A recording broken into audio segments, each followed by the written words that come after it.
Сәлем достар, менің каналыма қош келдіңіздер.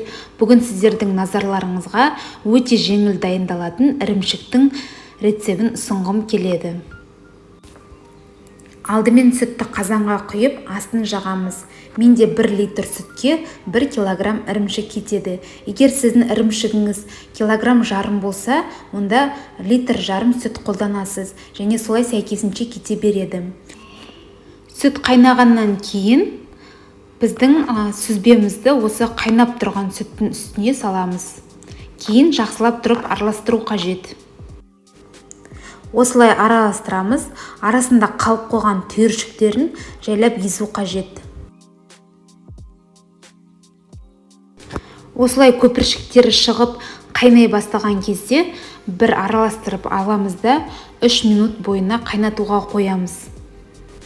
Қайнап жатқан уақытты пайдаланып, сүзуге арналған орын дайындаймыз. Осылай марланы төсейміз.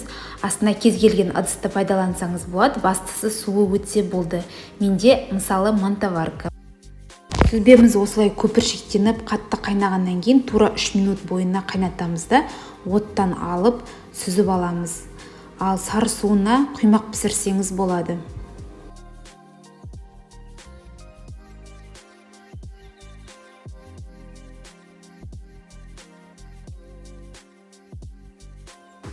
Сары суынан ажыратқаннан кейін қайтадан қайнатқан ыдысына кері саламыз, бірақ астын жағуға асықпаймыз.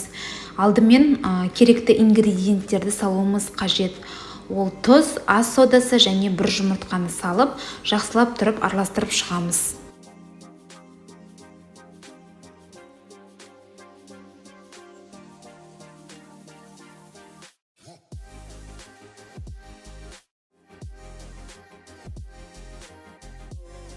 Осылай жақсылап тұрып араластырамыз.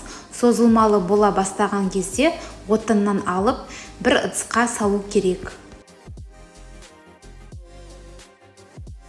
Міне біздің үй жағдайында дайындаған ірімшігіміз дайын. Жеңіл әрі оңай жасалынады. Өте жұмсақ, шамамен 450 граммдай болып шықты. Сіздер де жасап көріңіздер.